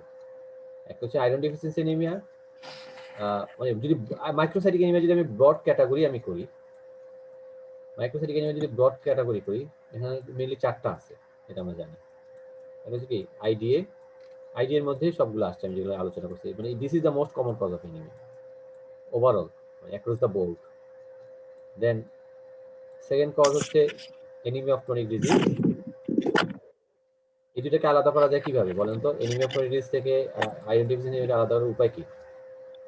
ইনভেস্টিগেশনের মাধ্যমে আমরা আয়রন লেভেল এবং মানে মানে ফেরিটিন লেভেলের মাধ্যমে, আর এটা হলো যে যে টি সেটের মাধ্যমে আমরা ডিফারেন্সিয়েট মেন করতে কথা পারি। হচ্ছে মেন কথা হচ্ছে যে আয়রন প্রোফাইল করা। সলিউবল ট্রান্সফারিং রিসেপ্টর অ্যাসে দিয়ে করা যায়। হ্যাঁ, করা যায়, মানে মেন হচ্ছে যে আমাকে ইয়ে করতে হবে, মানে আয়রন প্রোফাইল করতে হবে, ঠিক না? তো এখানে ফেরিটিন বেশি থাকবে, জি। এখানে ফেরিটিন কম থাকবে, ঠিক না? হ্যাঁ, এই টি সেট এখানে কম থাকবে, এখানে টি সেট বেশি থাকবে, ঠিক আছে? তো এই জিনিসগুলো ইয়ে করতে হবে। আর টি সেট এখানে বেশি থাকতে পারে, নর্মালও থাকতে পারে, মেনলি ফেরিটিনটা ইয়ে করতে হবে। আর যেটা লাস্টে যেটা রিসোর্ট কি সলিউবল, যে আপু যেটা বললো যে সলিউবল ট্রান্সফারিং রিসেপ্টর। আর এরপর আরেকটা কি আছে, থ্যালাসেমিয়া। যদি ইয়াং পেশেন্ট দেখি মঙ্গলের ফেসিস থাকে, তখন তো থ্যালাসেমিয়ার দিকে চলে যাবে। আর লেস কমন কজ হচ্ছে, এটা পরীক্ষা ইউজুয়ালি আসবে না, মাথায় রাখা ভালো, সিডারোব্লাস্টিক এনিমিয়া। এইচএসটি। হ্যাঁ, সিডারোব্লাস্টিক এনিমিয়া। এইচএসটি তো আইডিএ এর মধ্যেই পড়বে, ঠিক না? যে কোনো ব্লিডিং থেকে আইডিএ, এই জিনিসটা আইডিএ করে করতে, সরাসরি তো নিজে করতে পারবে না, বোঝা গেছে? তো এই জন্য সবাই একটু নিজেদের ডায়াগনস্টিক, সবাই একটা খাতা বানাবেন, ডিডি খাতা বানাবেন। যেমন আজকে যেমন ফ্যাটিক নিয়ে আলোচনা করছি, ফ্যাটিকের ডিডি গুলো সাজায় ফেলবেন। কিভাবে আপনি কোশ্চেন করে করে একটা থেকে একটা আলাদা করবেন, সেটা নিজে নিজে চিন্তা করবেন। প্রত্যেকটা কমন ডিজিজের যদি ইলনেস স্ক্রিপ্ট তৈরি করতে পারেন, সেটা সবচেয়ে ভালো হয়। না পারলে অ্যাটলিস্ট একটা থেকে একটা আলাদা করার জন্য কি করা যায়, সেটা অ্যাটলিস্ট ডিডি গুলো অন্তত, কমন ডিডি গুলো যাতে মিস না হয়, এটা একটু মাথায় রাখতে হবে। যদি বয়স যদি ধরেন 55-এর বেশি হয়, এনিমিয়া থাকে, অবশ্যই এন্ডোস্কোপি, অবশ্যই আপার জি আর লোয়ার জি এন্ডোস্কোপি করতে হবে, এখানে কোনো মাফ নেই। ওকে, মোটামুটি এনিমিয়া আজকে আমরা ফ্যাটিক নিয়ে আলোচনা করলাম। নেক্সট দিন কি থাকবে টপিক, সেটা আমরা জানাই দিব কালকে। আপাতত কারো কোনো কোশ্চেন থাকলে কোশ্চেন করতে পারেন এই দুইটা টপিক নিয়ে, আদারওয়াইজ আজকে মতো আমরা শেষ করে দেব। ঠিক আছে, তাহলে থ্যাংক ইউ সবাইকে। ওরা কি মানে এমসিবিটা কি বলে দেয় নাকি ও। ডাইরেক্ট শুধু নরমাল দিতে পারে? এটা ডিপেন্ড করে, কখনো এমসিবি বলতেও পারে, এমসিবি যদি না বলে দেয়, তখন তোমার তো 3টা ক্যাটাগরি তোমার কনসিডার করতে হবে, তখন তোমার লিস্টটা অনেক ব্রড হয়ে যাবে, ঠিক না?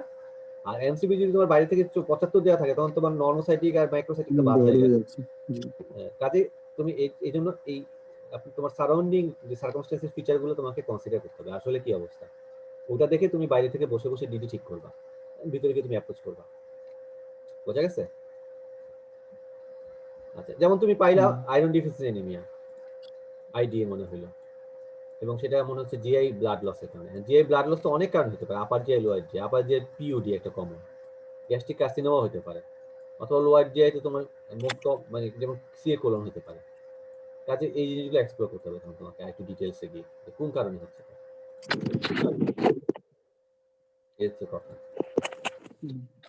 ওকে, আর কারো কোনো কোশ্চেন না থাকলে আমরা শেষ করে দিব। ওয়েট লসের সময় আমরা হ্যাঁ। ওখানে কি টিবি বলবো? মানে টিবি ওয়েট লস যখন ফ্যাটিক থেকে টিবি বলবেন, কারণ ওদের দেশে টিবি বলার আগে বেশ কিছু কিছু কনসিডার করতে হবে। একটা হচ্ছে তার নাইট সোয়েটস, এটা একটা। সেকেন্ড কথা তার ট্রাভেল হিস্ট্রি, এটা একটা।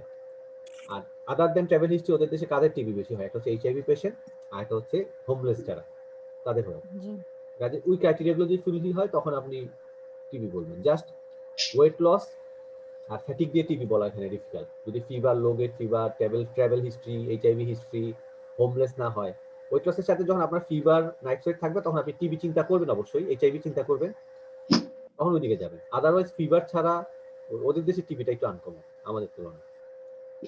ওকে ভাই। আর কারো কোনো কোশ্চেন থাকলে করতে পারেন।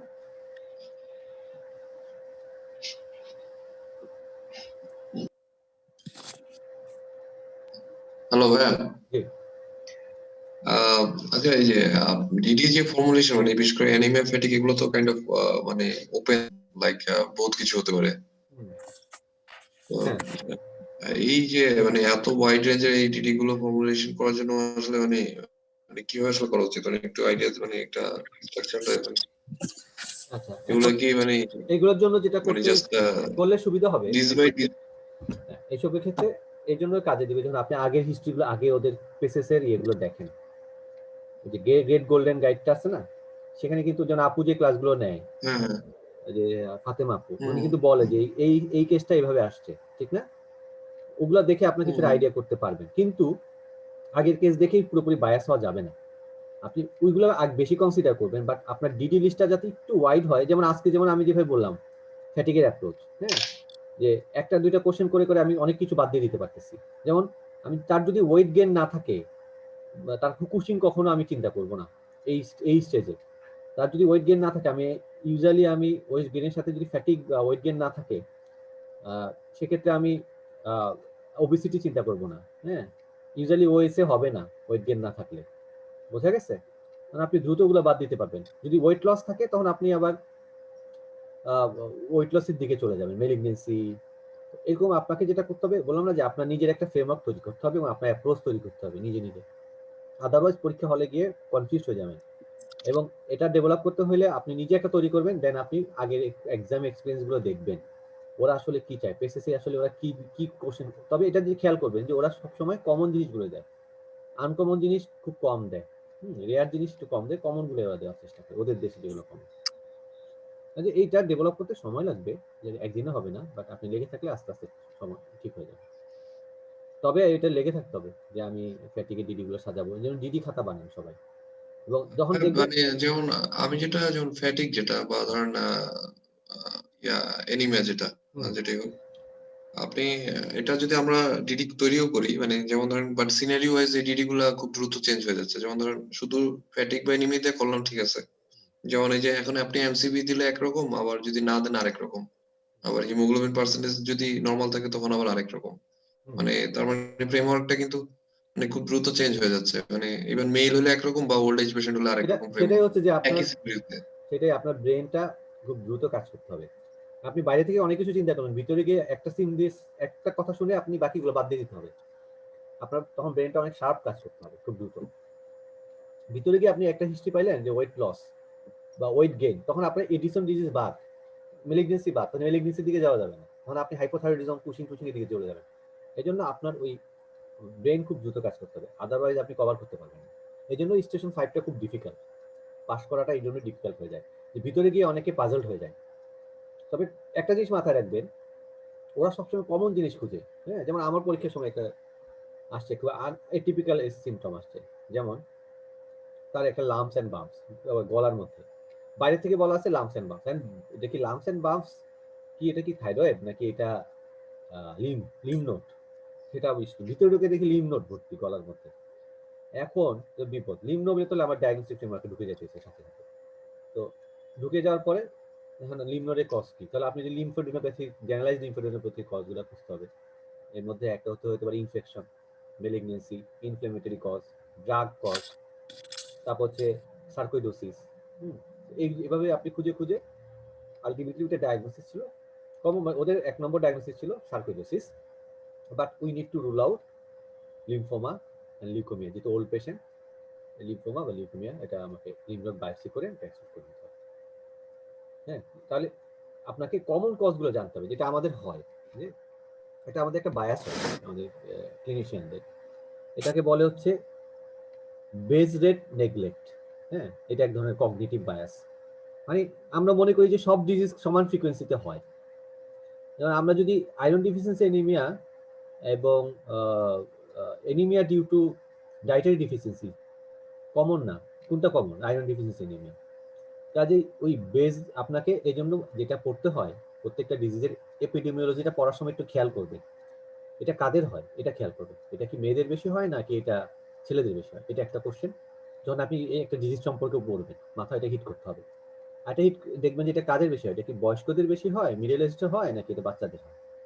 যে এপিডেমিওলজি জানা মানে গ্রসলি, একদম বয়স মুখস্থ তো করা সম্ভব না সংখ্যা, গ্রসলি কার বয়স কোন বয়সে কোন ডিজিজ বেশি হয়। যেমন Hodgkin lymphoma bimodal distribution, non Hodgkin lymphoma usually elderly পেশেন্টদের হয়, একিউট লিম্ফোব্লাস্টিক লিউকোমিয়া হয় বাচ্চাদের, আবার এএমএল হয় মিডল এজে অ্যারাউন্ড 30, আবার মাল্টিপল মাইলোমা হয় এলডারলি পেশেন্টদের অ্যারাউন্ড 60।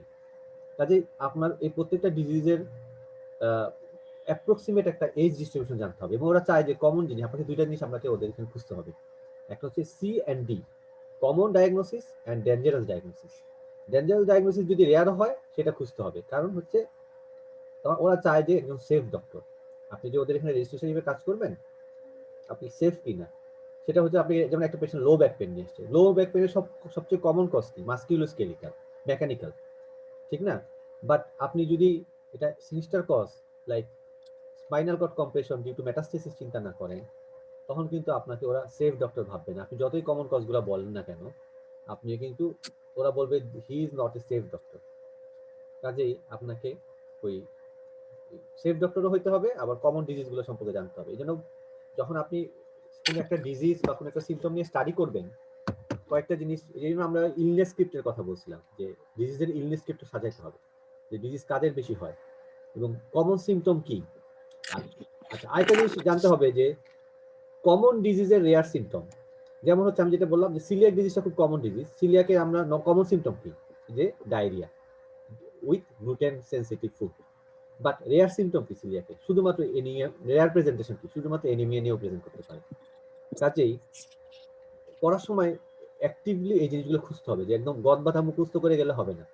এবং কোন ডিজিজটা, যেমন আপনি ওয়েট গেনের 5টা কজ আছে আপনি জানেন, একটা থেকে আরেকটা ডিফারেন্সিয়েট করার জন্য আমাকে কোন সিমটমগুলো জিজ্ঞেস করা উচিত। যেমন হাইপোথাইরয়েডিজমের জন্য আমার জিজ্ঞেস করা উচিত কনস্টিপেশন, কোল্ড ইনটলারেন্স, নেক লাম্প, হ্যাঁ এগুলো জিজ্ঞেস করা উচিত। Hoarseness of voice. কুশিং এর জন্য আমার জিজ্ঞেস করা উচিত প্রক্সিমাল মায়োপ্যাথি, যেগুলো কুশিংকে বেশি ইন্ডিকেট করে, কারণ ওয়েট গেইন তো কুশিংও হয়, হাইপোথাইরয়েডিজম হয়। তাহলে এই দুটাকে আমি কিভাবে ডিফারেন্সিয়েট করবো? কুশিং এ প্রক্সিমাল মায়োপ্যাথি, স্ট্রায়া, অস্টিওপোরোসিস বা ব্যাক পেইন, এগুলো জিজ্ঞেস করতে হবে। অ্যাক্রোমেগালির জন্য আমি কি জিজ্ঞেস করবো? অ্যাক্রোমেগালিতে ওয়েট গেইন হয়, headache, change in face, facial feature, foot size, এগুলো জিজ্ঞেস করতে হবে। ইনসুলিনোমাতেও ওয়েট গেইন হয়, তাহলে ইনসুলিনোমা কেমনে আমি আলাদা করবো অ্যাক্রোমেগালি থেকে? ইনসুলিনোমাতে কি বলবে? Features of hypothyroidism, palpitation, sweating, তারপর হচ্ছে ইমপ্রুভ উইথ টেকিং ফুড বা সুগারি ফুড বা সুগারি ড্রিঙ্ক, এরকম ফিচার দিবে। মেটাবলিক সিনড্রোম আমি কিভাবে বুঝবো? যদি তার সাথে অ্যাসোসিয়েটেড হাইপারটেনশন, ডায়াবেটিস, ডিসলিপিডিমিয়া থাকে। আর সিম্পল ওবেসিটি আমি কখন বুঝবো? যখন কিছুই থাকবে না, সবকিছু এক্সক্লুড করার পর যেটা থাকবে সেটা সিম্পল ওবেসিটি। কাজেই এই যে আপনার একটা ডিজিজ থেকে একটা ডিজিজ আলাদা করার জন্য কি ফিচারগুলো, সেগুলো আপনাকে আইডেন্টিফাই করতে হবে পড়াশোনা করার সময়। প্র্যাকটিস করার সময়, দেন আপনি পরীক্ষা হলে গিয়ে ভালো করতে পারবেন। এটা এরকম না যে ওইখানে গিয়ে আপনি আগে থেকে যদি আপনার মাথার মধ্যে সেট করা না থাকে, না হয় ওইখানে গিয়ে কিন্তু পারবেন না। এই জন্য থিওরি পড়ার অনেক গুরুত্ব আছে। অনেকে ভাবে যে না আমি পেশেন্স মানি আমি বেডসাইডে গিয়ে রোগী দেখে উড়াই ফেলবো। আমাদের দেশের আমাদের মতো পেশেন্ট কেউ দেখে না। আমরা যে পরিমাণ পেশেন্ট দেখি আমাদের সার্কামস্ট্যান্সে, কিন্তু আমাদের ক্যান্ডিডেটরাই সবচেয়ে বেশি ফেল করে, কারণ তারা ওই শুধুমাত্র পেশেন্ট হেপাটোস্প্লিনোমেগালি খুব সুন্দর বের করতে পারে, বাট দেখা যায় যে ওই ডিডি বলতে পারে, হেপাটোস্প্লিনোমেগালি ইম্পর্টেন্ট ডিডি গুলো বলতে পারে না। কাজেই আপনাকে অলরাউন্ডার হইতে হবে। শুধুমাত্র আপনি এক্সামিনেশন সুন্দর করতে পারেন আর সাইন বের করতে পারেন তাহলে হবে না। আর এগুলো ডেভেলপ করতে আসলে একদিন হয় না। যেমন আমরা আমাদের সময় বা আমাদের আগে জেনারেশন যারা পরীক্ষা দিচ্ছে তারা কিন্তু অনেক টাইম নিয়ে পরীক্ষা দিচ্ছে, আর আমাদের পরের জেনারেশন যারা আসছে তারা কিন্তু একটু কম সময় নিয়ে পরীক্ষা দিচ্ছে। এখন যারা আসতেছে তারা আরো দ্রুত পাস করতে চায়, স্বাভাবিক। এখন পাস করাও ইজি, কারণ যে ইনফরমেশন বাড়তেছে, বাট আপনার একটা লেভেল পর্যন্ত নলেজ লাগবে। এটা মানে যেমন কারা ভালো পাস করে, যাদের মেডিসিনের বেসিকটা খুব শক্ত থাকে, যাদের এফসিপিএস বা এমডি এরকম করার একটা ডিগ্রি করা থাকে, তাদের এমনিতেই বেসিকটা স্ট্রং থাকে, তাদের জন্য পাস করা ইজি হয়। এই জন্য আর যাদের যাদের ধরেন একদম আনারি, ধরেন কোনো ক্লিনিক্যাল ওরিয়েন্টেশন কম, তাদেরকে একটু টাইম দিতে হয়, 6 মাস থেকে 1 বছর প্রিপারেশন নিয়ে তার পরীক্ষা দিতে হয়। তো আর এটা মনে রাখতে হবে যে এটা আপনার আসলে সারা জীবনের মানে অ্যাচিভমেন্ট। এটা এই তোমরা যে আমি আজকে ডিগ্রি পাইলাম, কালকে আমি এই ডিগ্রি নিয়ে ঘুরে বেড়ালাম। এই এই এখন থেকে যদি আপনার ভালো ইয়ে না থাকে, আপনি এটা পাস করেও আপনার লাভ নাই, আপনি ধরা খাবেন বিভিন্ন জায়গায়। এটা হচ্ছে কথা। কাজে যখন পড়বেন একটু সময় নিয়ে পড়েন, কনসেন্ট্রেশন দিয়ে পড়েন, লেগে থাকেন, আস্তে আস্তে আস্তে চলে আসবে। এটা এটা সময় লাগে, একটু সময় লাগে। 3-4 মাস যাবে, দেখবেন যে মোটামুটি আপনি ধরে ফেলছেন না। তবে লেগে থাকতে হবে, এটা হচ্ছে কথা। আর একটা জিনিস যেটা যে প্রোক্রাস্টিনেট করা যাবে না, প্রোক্রাস্টিনেট করা যাবে না। যেমন ওই যে ভয় পাওয়া, যে ভাইয়া আজকে না, ভয় লাগতেছে আমার, আজকে প্রিপারেশন 100% এখানে পরীক্ষা 100% কেউ ভালো করবে না। আমি যদি আপনাদের সাথে প্র্যাকটিস করি, আপনারা আমার 100টা ভুল ধরতে পারবেন, আমারও ভুল হবে। মানে এখানে সমালোচনা করা ইজি, হ্যাঁ, ভুল ধরা ইজি, বাট নিজে গিয়ে প্র্যাকটিস করাটা ডিফিকাল্ট। কাজে পারবো না, ভুল হবে, এই জিনিসগুলো মাথায় রাখবেন। ভুল হইলে হবে, পরীক্ষা না হইলে হয়, যতটা সম্ভব। এই আর কি। আর কারো কোনো কিছু বলার আছে? একটা জিনিস একটু ঝামেলা হচ্ছে রিসেন্টলি, যে সিস্টেমিক ইনকোয়ারিটা আসলে আমরা যেটা করি, সিস্টেমিক ইনকোয়ারিটা তো আমরা মানে ইউজুয়ালি লাস্টে করার কথা, কিন্তু স্টেশন 5 তো আমরা আগে করে ফেলি, কেন আগে করবেন?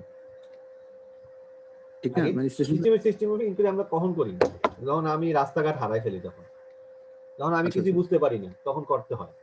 ইউজুয়ালি সিস্টেমিক ইনকোয়ারি করাই উচিত না। আপনাকে হতে হবে স্টেশন 5 এর থিমটা কি? Focused history. ফোকাস হিস্ট্রি এবং হ্যাঁ, ফোকাস এক্সামিনেশন। হ্যাঁ, focused history and focused examination বলতে পারো, অথবা টার্গেটেড এক্সামিনেশন। ঠিক আছে? তো আমি যদি মাথা থেকে পা পর্যন্ত কোশ্চেন করা শুরু করি, আমি তো ডায়াগনোসিস করতে পারবো একটা সময়, কিন্তু এটা তো ফোকাসড হলো না। স্টেশন 2 তে ইয়ে করা উচিত, সিস্টেমিক ইনকোয়ারি করা উচিত। তবে এটা কোন জায়গায় করবো, এটা নিয়ে একটু কনফিউশন, মানে যেটা কি একেবারে শেষের দিকে করবো নাকি ডিডি ডিডি কোশ্চেন গুলো করার পরই করবো? আচ্ছা, এটা হচ্ছে ডিপেন্ড করে, এটা আসলে খুব বেশি ভ্যারি করে না, যে তবে এক একজন এক একটা প্রেফার করে। এটাতে খুব বেশি মানে শেষে করলেও হয়, একেবারে শেষে একদম সব শেষ করার পরে করলেও হয়। তবে তুমি যেটা মনে করতে পারো যে অনেক সময় দেখা যায় যে সিস্টেমিক ইনকোয়ারি করতে করতে আসল কোশ্চেনই করা হয়, যেমন স্মোকিং, অ্যালকোহল, ঠিক না? তো আমি যেটা প্রেফার করতাম যে আমি আগে একদম মেইন কোশ্চেনগুলো শেষ করে হিস্ট্রি অফ প্রেজেন্টিং ইলনেস নেওয়ার পরে ফ্যামিলি হিস্ট্রি, মেডিকেশন হিস্ট্রিটা খুব ইম্পর্টেন্ট, সার্জিক্যাল এবং ব্লাড ট্রান্সফিউশন, দেন ড্রাগ হিস্ট্রি, দেন হচ্ছে socio economic history, quality of life, এই ইস্যুটা আমরা চলে যাই। দেন হচ্ছে আমার স্মোকিং, অ্যালকোহল। আর আদার কিছু ইস্যু আছে যেগুলো কেস বাই কেস ভ্যারি করে, যেমন ট্রাভেল হিস্ট্রি কিছু ক্ষেত্রে জিজ্ঞেস করতে হয়, সেক্সুয়াল হিস্ট্রি কিছু ক্ষেত্রে অবশ্যই জিজ্ঞেস করতে হয়, এবং সেটা সেন্সিটিভলি, মানে গদ বাধা গিয়ে। অনেকে বলে do have any sexual extramarital relationship, এই কথা বলা যাবে না, সেন্সিটিভলি ইয়ে করতে হবে। আর সিস্টেমিক ইনকোয়ারি করার আগে একটা ওদেরকে পেশেন্টকে একটা ক্লু দিতে হবে। কেমন ক্লু দিতে হবে? এটাকে বলে সাইন পোস্টিং। হ্যাঁ, হিস্ট্রি টেকিং এর ভাষায় বলে সাইন পোস্টিং। মানে এটা বলতে পারো যে now I am going to ask you some questions which may be or may not be related to your condition। ঠিক আছে? এটা সিস্টেমিক ইনকোয়ারি করার আগে এই জিনিসটা করা উচিত। যেমন এক ক্যান্ডিডেট, আমাদেরই এক ছোট ভাই, সে ইউকে পরীক্ষা দিতে গেছে। ইউকেতে পরীক্ষা দিতে গিয়ে সে কি কোশ্চেন করছে, I am going to ask system enquiry করার জন্য, I am going to ask you some questions, you have to answer yes or no। এর সিস্টেম কিন্তু এরকমই হয়, বাট এটা যখন বলছে এক্সামিনার বলছে very interesting way of taking history, পরে ওরে হিস্ট্রিতে দিছে কত 2 নাকি 4, এই 16-20 নম্বরের মধ্যে, ও ওইখানেই ডিসকোয়ালিফাইড হয়ে গেছে। কাজেই এভাবে বলা যাবে না। I am going to ask you some questions which may be related to yes or no, okay okay কোনো রকম বাধা দেওয়া যাবে না। আর যে ডক্টর রাজন যেটা করছে যে প্রথমেই, এবং সবাই এটাই করা উচিত, যে প্রথম কোশ্চেনটা হওয়া উচিত একটা ওপেন এন্ডেড কোশ্চেন। এটা হিস্ট্রি টেকিং এর একটা ইয়ে, যে tell me more about your problem, tell me some detail about your problem. এই জিনিসটা দিয়ে শুরু করা উচিত, দেন স্পেসিফিক কোশ্চেনে যাওয়া উচিত। আচ্ছা, আর তুমি যেটা বললা সাইড, যে কখন করবো সিস্টেম ইনকোয়ারি, এটা ভ্যারি করে। তুমি চাইলে এটা তুমি হিস্ট্রি অফ প্রেজেন্টিং ইনলেস নেওয়ার পরে তুমি সিস্টেম ইনকোয়ারি করতে পারো, অথবা তুমি সব কমপ্লিট করার পর নিতে পারো, এটা কোনো সমস্যা নেই। আরেকটা কোশ্চেন করে যে সামারাইজ করবো কিনা, এটা নিয়ে ইয়ে আসে। ইউজারই বলে যে স্টেশন 2-তে যদি সময় থাকে সামারাইজ করতে পারো, টাইম ইয়ে করার জন্য, বাট সামারাইজ করাটা ম্যান্ডেটরি না। ঠিক আছে, সামারাইজ করাটা ম্যান্ডেটরি না। ঠিক আছে, এই হচ্ছে অবস্থা। যদি দেখা যায় না তোমার টাইম আগে আগে শেষ হয়ে গেছে, টাইম না থাকলে, হ্যাঁ আচ্ছা আচ্ছা, টাইম থাকলে তখন সামারাইজ করবো, হ্যাঁ আর না থাকলে কনসার্নে চলে যাবো। হ্যাঁ, একটা জিনিস মাথায় রাখবা, যে 2 মিনিটের মাথায় আবার সামারাইজ করতে যাও না। যেমন বলবে ঘন্টা পরে 2 মিনিট বাকি, তখন সামারাইজ করতে গেলে সামারাইজের জন্য তো আলাদা কোনো মার্কস নাই, কিন্তু তোমার কনসার্নের জন্য কিন্তু বিশাল মার্কস আছে। ওখানে 4 নম্বর তোমার 2 এক্সামিনারের, কাজে তখন তোমার সামারাইজে না গিয়ে তুমি কনসার্নে চলে যাবে, কারণ সামারাইজের জন্য কোনো এক্সট্রা মার্কস নাই। ঠিক আছে। আচ্ছা, আচ্ছা। আর আরেকটা ব্যাপার হলো যে প্রভিশনাল ডায়াগনোসিসটা আমরা যখন বলবো, লাইক ওবেসিটি উইথ হাইপোথাইরয়েডিজম, মানে আমি কি উইথ কমপ্লিকেশন গুলো সহ বলতে হবে প্রভিশনাল ডায়াগনোসিসে? এটা আমরা ইউজুয়ালি বলি কেস বাই কেস। এখন তোমার কাছে যদি মনে হয় ফ্যাটিকের 1 নম্বর কজ, এটা বলতে হবে। যেমন ধরো এই কেসটাই, তোমার কেসটাই, যে the most probable cause is obstructive sleep apnoea due to weight gain, and most probable cause of weight gain is hypothyroidism, and my other differentials is maybe due to hypothyroidism। ঠিক আছে, এইভাবে বলতে পারো। তো ওটা কেস বাই কেস ভ্যারি করবে, তুমি কিভাবে হিস্ট্রিটা আসছে এটার উপর ডিপেন্ড করে। ওটা ডিসিশন নিবে, ইনস্ট্যান্ট ডিসিশন নিতে হবে। হ্যাঁ আমার আচ্ছা, আর সাথে সাথে তার যদি ডায়াবেটিস, হাইপারটেনশন এগুলো থাকে, এগুলো তো উল্লেখ করতে হবে, ঠিক হ্যাঁ না? হ্যাঁ হ্যাঁ এগুলো। আচ্ছা, আরেকটা কোশ্চেন করে, এই যে এটা এটা হচ্ছে বলতে পারে যে ডিডি না জিজ্ঞেস করে তোমাকে জিজ্ঞেস করতে হবে what is your problem list. তখন অনেকে ভেবাচেকা খেয়ে যায়। আর প্রবলেম লিস্ট আবার কি? প্রবলেম লিস্টের মধ্যে প্রবলেম লিস্টটা হচ্ছে ওভারঅল তার ইয়ে। যেমন এই পেশেন্টের ফ্যাটিক একটা প্রবলেম, ফ্যাটিকের ডিডি গুলো তখন বলবা, সাথে আর আদার প্রবলেম, তার সে অ্যালকোহলিক, সেটা একটা প্রবলেম, তার বাসায় তার দেখার লোক নাই, সেটা একটা প্রবলেম, সে স্মোকার, সেটা একটা প্রবলেম। তখন তোমাকে পেশেন্টের আদার ফিচার গুলো বলতে হবে, আদার যে প্রবলেম যেটা তোমার সিমটমের সাথে অ্যাসোসিয়েটেড হতেও পারে, নাও হতে পারে। এটা হচ্ছে প্রবলেম লিস্ট আর ডিফারেন্সিয়ালসের মধ্যে পার্থক্য। আর প্রভিশনাল ডায়াগনোসিস কথাটা আমরা বেশি ইউজ করি, এটা বাইরে কোনো বইতে এরকম ভাবে ওরা বলে না, ওরা বলে ডিফারেন্সিয়াস লিস্ট। এখন ডিফারেন্সিয়াস লিস্টের মধ্যে প্রায়োরিটাইজ করতে হবে, কোনটা আগে বলবা, কোনটা 1 নম্বর, 2 নম্বর, 3 নম্বর, এটা হচ্ছে ইস্যু। ঠিক আছে, আর কিছু? ওকে, আচ্ছা ঠিক আছে, সবাইকে ধন্যবাদ। নেক্সট উইকের এটা আমি কালকে দিয়ে দিব। ঠিক আছে।